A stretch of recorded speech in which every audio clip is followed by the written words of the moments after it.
Hey, coucou. J'espère que tu vas bien et que tu es confortablement installé.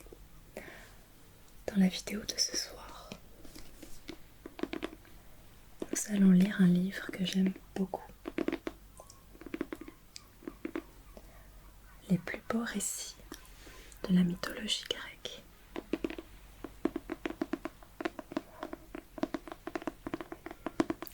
Alors, installe-toi confortablement. Enfile ton casque ou tes écouteurs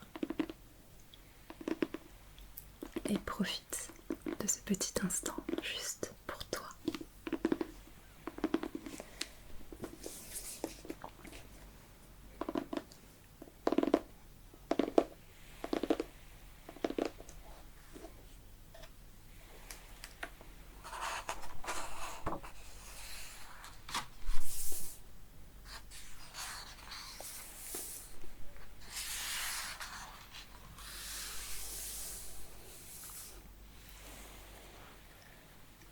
La naissance des dieux.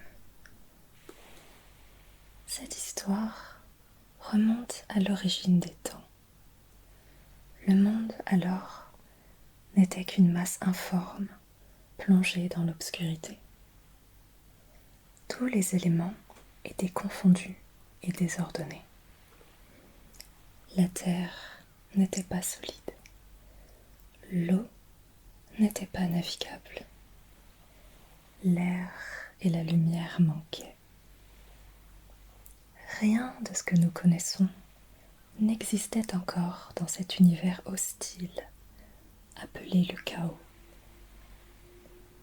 Pourtant, un jour, nul ne sait d'où ni comment, la toute première déesse apparut. C'était Gaïa, la terre. Ronde et fertile, elle ne tarda pas à enfanter un fils superbe, immense et étoilé, qu'elle nomma Ouranos, le ciel. Il fut suivi un peu plus tard d'Auréa, la montagne, de Pontos, dieu des flots indomptables. Lorsqu'un soir, Ouranos enveloppa Gaïa dans ses bras immenses, comme le ciel embrasse la terre quand vient la nuit, un prodige eut lieu, dont seuls les dieux ont le secret. L'union du ciel et de la terre engendra des êtres extraordinaires.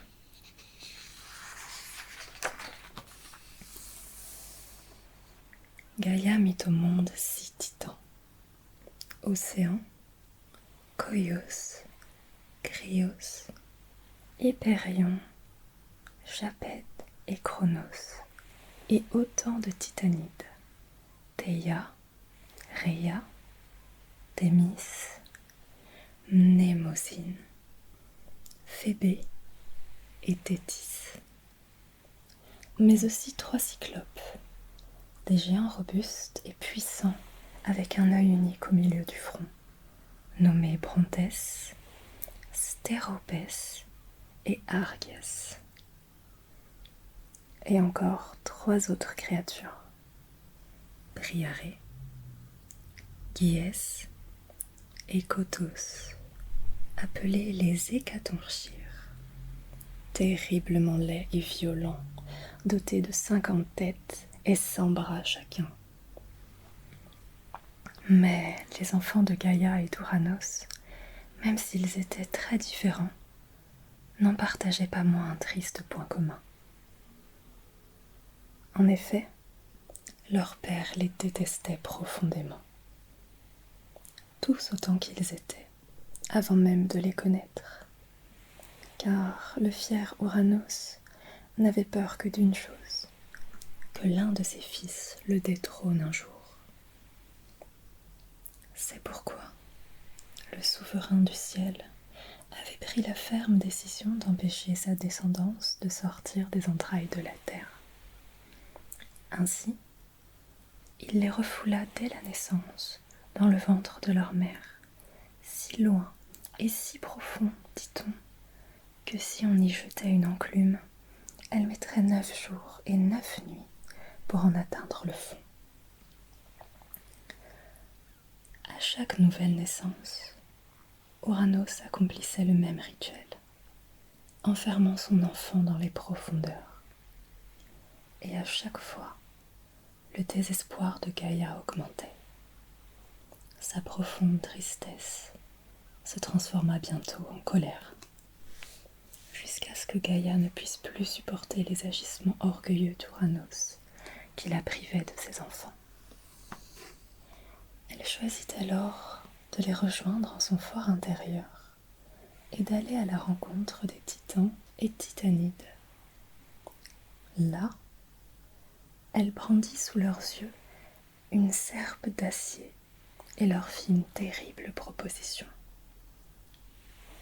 Mes enfants, puisque votre père est responsable du sort qui vous retient ici prisonniers, moi, Gaïa, votre mère, je viens à vous, et de tout cœur je vous demande, ensemble, vengeons-nous d'Ouranos. L'effroi déclenché à la seule mention du nom de leur père fut tel que, dans un premier temps, seul le silence lui répondit. Finalement, Cronos, le temps, le plus jeune des 12 titans, osa faire un pas en avant. Il prit alors la parole d'une voix ferme et déterminée. « Mère, dit-il, au nom de tous, j'accomplirai cette vengeance. Je t'en fais la promesse. » Inutile de dire à quel point les mots de Cronos résonnaient dans le cœur de Gaïa.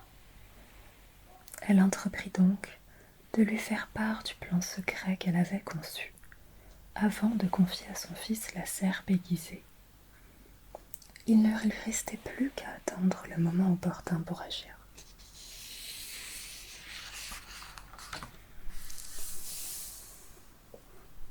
Le soir venu, quand Ouranos, le ciel, enveloppa Gaïa, la terre, de son grand manteau de nuit, Cronos, en embuscade, surgit de l'obscurité. D'une main, il saisit son père, et de l'autre, à l'aide de la serpe, le blessa profondément dans sa chair et son orgueil. Pendant que le roi Ouranos poussait des hurlements de douleur, Gaïa se précipita pour recueillir les gouttes de son sang qui s'écoulaient. À son contact, elle donna naissance aux Sérénies, les déesses de la vengeance et du crime, ainsi qu'aux Mélis, les nymphes d'Éphrène. Cronos jeta au loin dans les eaux tumultueuses la serpe souillée pour s'en débarrasser. Il était loin de se douter qu'un fragment d'immortalité oublié sur la lame d'acier rencontrerait la fougue du vent et des vagues, qu'il se remplirait d'écume et qu'il en jaillirait une divine jeune fille. Portée par les flots sur un large coquillage nacré, elle arriva sur l'île de Chypre. C'est là que les déesses des saisons l'accueillirent, la vêtirent et la parèrent de bijoux. Son évidente beauté n'en fut que sublimée. Sous ses pas, les fleurs s'épanouissaient dans l'herbe tendre, tandis que les oiseaux voletaient autour d'elle, l'accompagnant de leurs chants adorables. Tous ceux qui apercevaient la belle étaient instantanément envoûtés par son charme. Et pour cause, cette apparition n'était autre que l'irrésistible Aphrodite, déesse de la beauté et de l'amour. Au même moment, à milieu de là, Ouranos reprenait enfin son souffle. Meurtri, honteux et déchu, il s'adressa plein de rancœur à Cronos. « Prends garde à ne pas triompher trop vite, fils indigne. Tu l'ignores encore, mais ta descendance ne te réserve point un meilleur sort.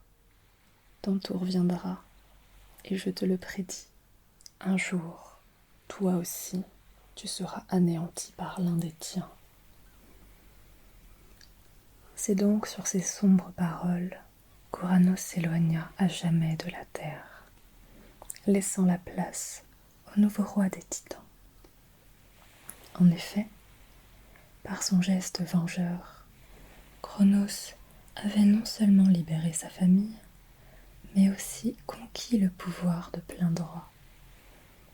Devenu roi, il fit libérer aussitôt ses frères et sœurs titans. Quant aux terribles Hécatonchires et Cyclopes, se méfiant de leur force vigoureuse, Cronos les plaça sous surveillance aux confins du Tartare. Quelque temps après, lorsque le souverain du temps, Cronos, prit pour épouse Rhea, déesse de la nature, Gaïa rappela à son fils le destin qui l'attendait. Malheureusement, le jeune roi ne valait guère mieux que son père.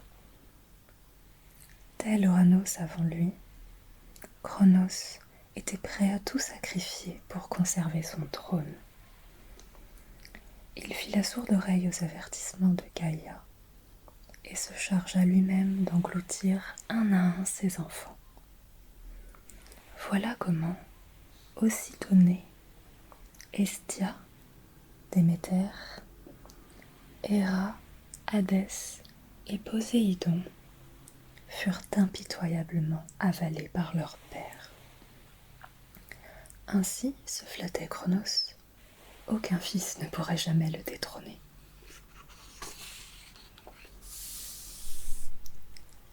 Mais quand leur 6e enfant vient au monde, Rhea, lasse de supplications et de pleurs inutiles, fut déterminée à tenter l'impossible. Aidée par Gaïa, elle emmaillota avec soin une pierre à la place du nouveau-né. En la serrant contre son cœur, elle la porta, comme à l'accoutumée, à son cruel mari. La chance voulut que le roi ne fît pas la différence et l'engloutit sans façon. Le véritable enfant se trouvait pendant ce temps dans un royaume voisin, la Crète.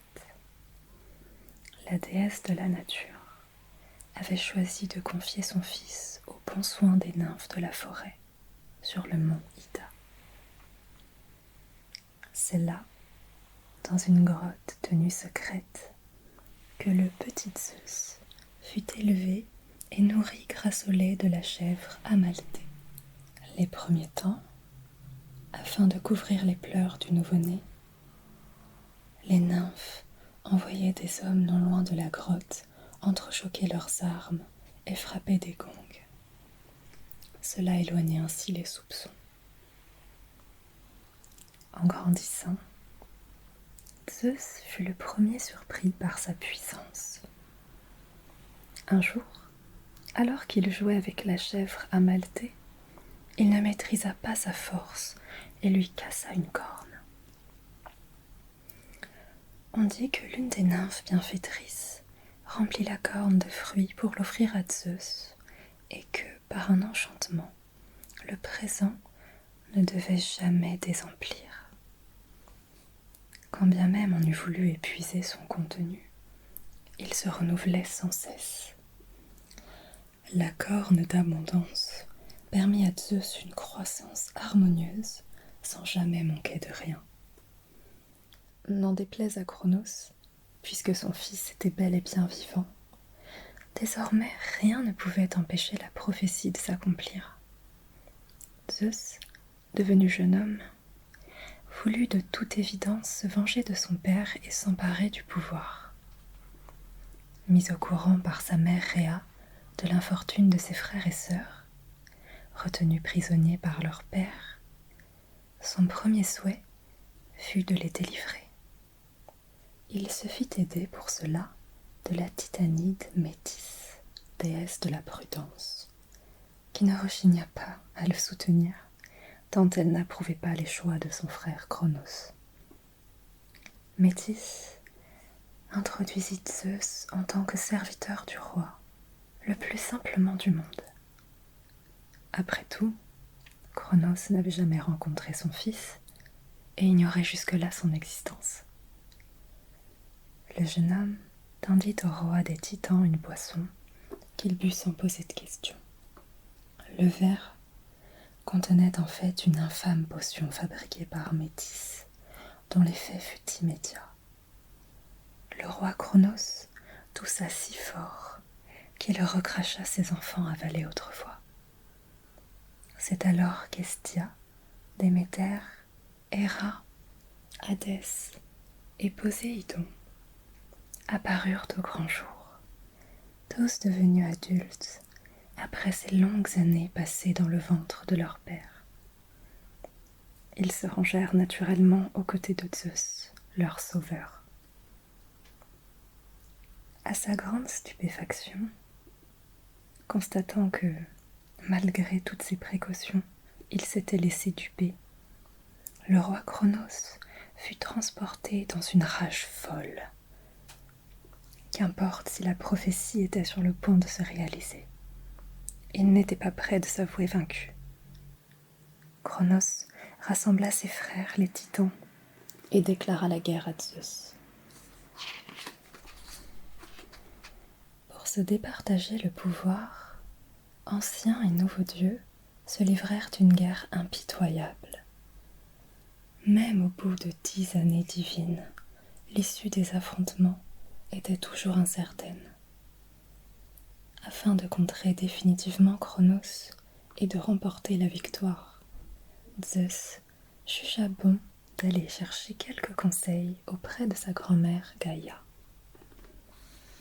Elle lui parla alors de l'existence de ses oncles, les créatures géantes enfermées par Cronos aux confins du Tartare.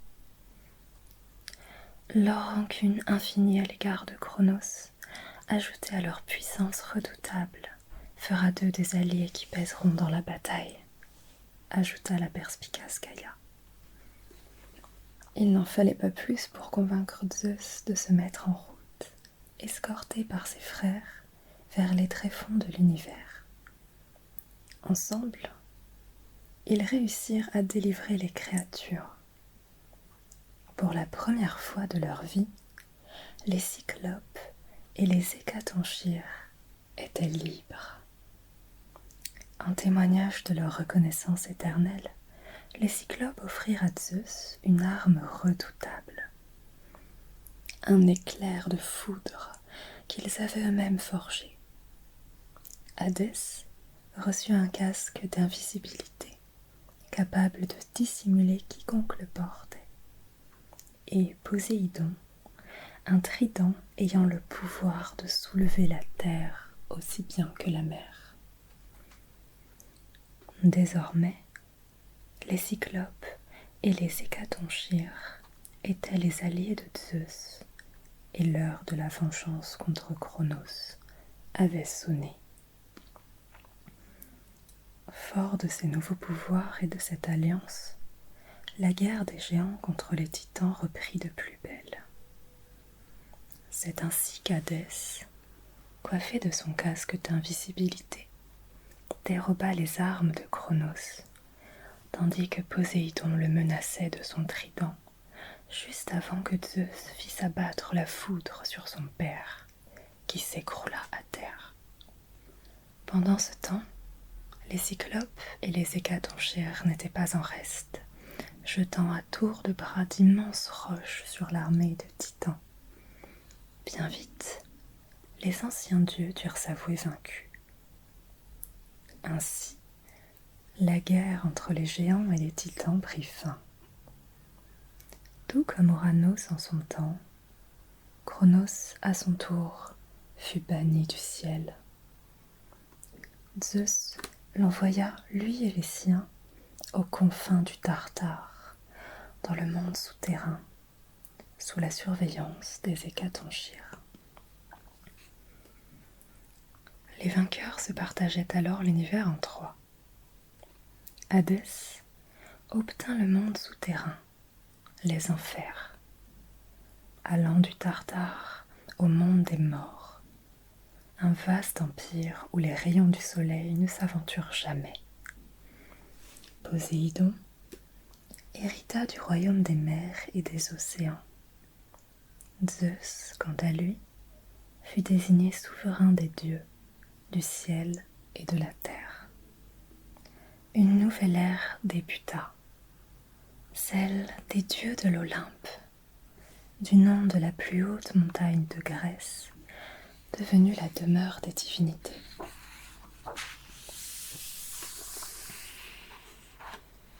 Sur l'Olympe, Zeus fut rejoint par son père Poséidon, ainsi que par ses sœurs Déméter, déesse de la fertilité qui veille sur les récoltes, Hestia, déesse du foyer.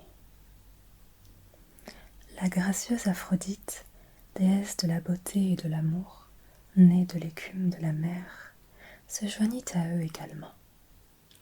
Sans oublier celle qui allait devenir la femme de Zeus, Héra, déesse du mariage, suivie un peu plus tard de leurs 2 fils. Le premier, Héphaïstos, connut des débuts difficiles.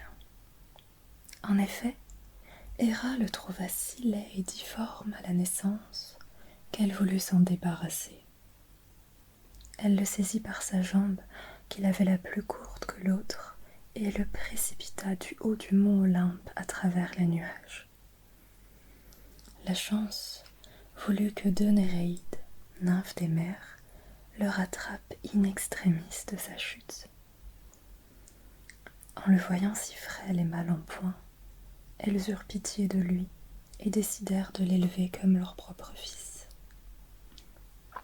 Grâce à elle, Héphaïstos connut une enfance heureuse dans le monde sous-marin.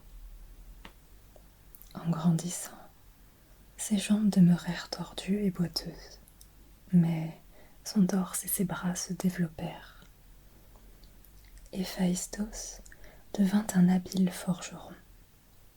Ses créations étaient si fines, si fastueuses et si parfaitement exécutées qu'elles finirent par attirer l'attention des dieux.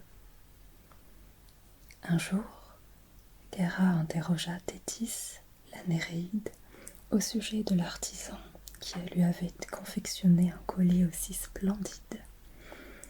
Le trouble de la nymphe fut si évident qu'elle ne put dissimuler la vérité.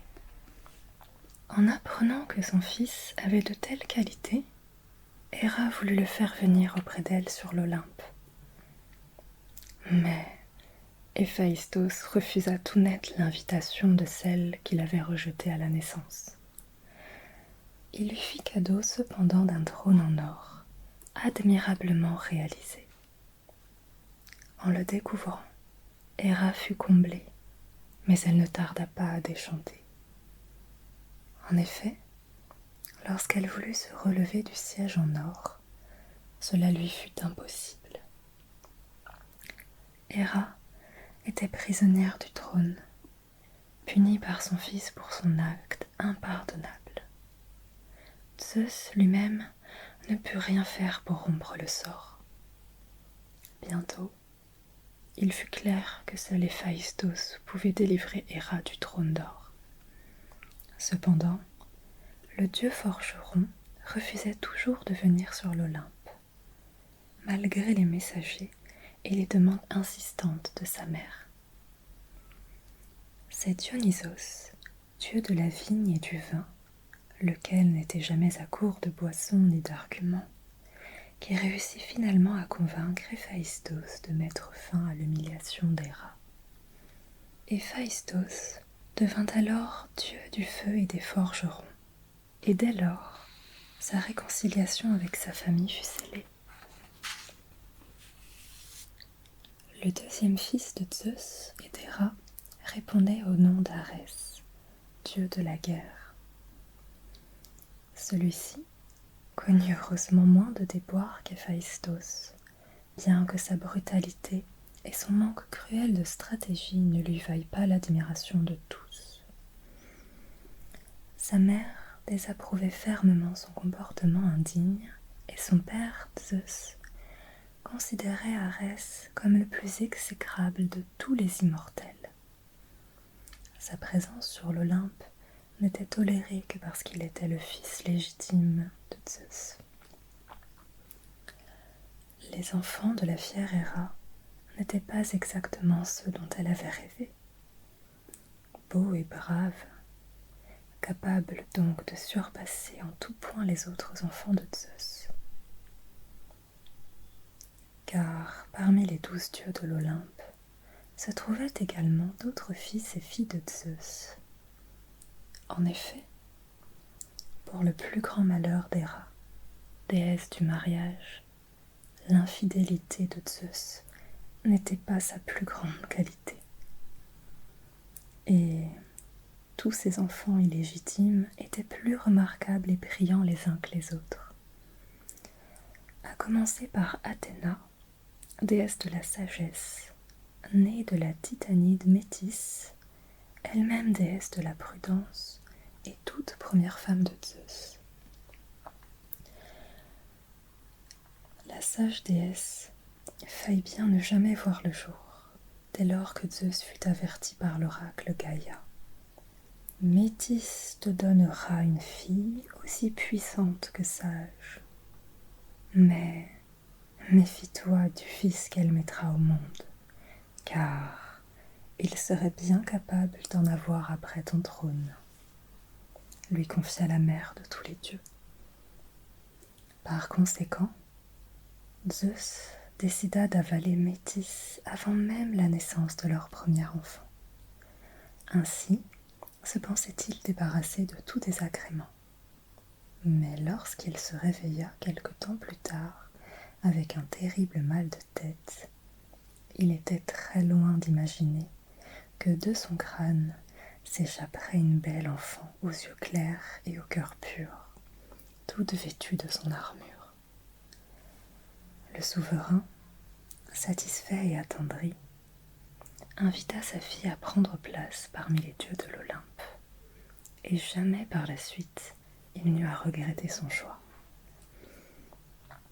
Si les qualités d'Athéna forçaient l'admiration, Apollon, dieu de la beauté, de la lumière et des arts, et sa sœur jumelle Artémis, déesse de la nature et de la chasse, n'étaient point en reste. Héra n'était alors pas encore mariée à Zeus, mais elle le considérait comme déjà acquis à sa cause, lorsqu'elle apprit que la Titanide Leto portait non pas un, mais 2 enfants du souverain. Dévorée par la jalousie, elle mit tout en œuvre pour prendre la vie de sa rivale infernale. Héra fit poursuivre Leto par le terrible serpent Python, des mois durant. En outre, afin d'ajouter à sa détresse, Héra interdit formellement à quiconque, terre ou déesse, de venir en aide à Leto. Condamnée à errer, la pauvre femme, toute proche de la délivrance, trouva finalement refuge sur Délos, une île flottante parmi les eaux. Là, Leto put enfin accoucher en paix. Les 2 enfants qu'elle mit au monde se révélèrent si beaux et si doués l'un et l'autre qu'ils flattaient chaque jour un peu plus l'ego de Zeus. C'est donc tout naturellement qu'une fois devenu adulte, le dieu des dieux souhaita qu'Apollon et Artémis vivent à ses côtés sur l'Olympe, faisant fi de l'amère sentiment de son épouse Héra. Pour finir, Hermès, à la carrure athlétique et aux traits séduisants, avait tout pour plaire. Le dieu des voyageurs, des marchands, des voleurs, vit le jour dans une grotte sur le mont Silène. En effet, Zeus s'y rendait régulièrement en secret pour saluer l'exquise Maïa, fille du titan Atlas. Peu après sa naissance, les pouvoirs de ce nouveau fils de Zeus ne tardèrent pas à se manifester. À quelques semaines seulement, dit-on, la malice se devinait déjà sur son regard. Les performances furent à la hauteur de ce qui était pressenti. Hermès apprit à marcher ainsi qu'à parler en un rien de temps. Néanmoins, il commença aussi très tôt à voler et à mentir, jouant de son apparence d'enfant innocent avec une assurance déconcertante. Zeus, en apprenant les facéties du jeune Hermès, ne put s'empêcher de rire tout autant qu'être ébahi. Il s'avisa de ce qu'un esprit vif comme celui-ci, amateur d'aventure et beau parleur, s'il était encouragé à tenir une conduite digne d'un dieu, pourrait fort bien avoir sa place sur l'Olympe. Et ce qui fut dit fut fait, au grand désarroi, encore une fois, de la belle et non moins jalouse Hermès. Voilà comment les divinités que nous avons décrites, toutes pourvues d'extraordinaires qualités, mais aussi de quelques menus défauts, formèrent ensemble, aux côtés du tout-puissant Zeus, ce qu'on appelle depuis lors et pour toujours les 12 dieux de l'Olympe.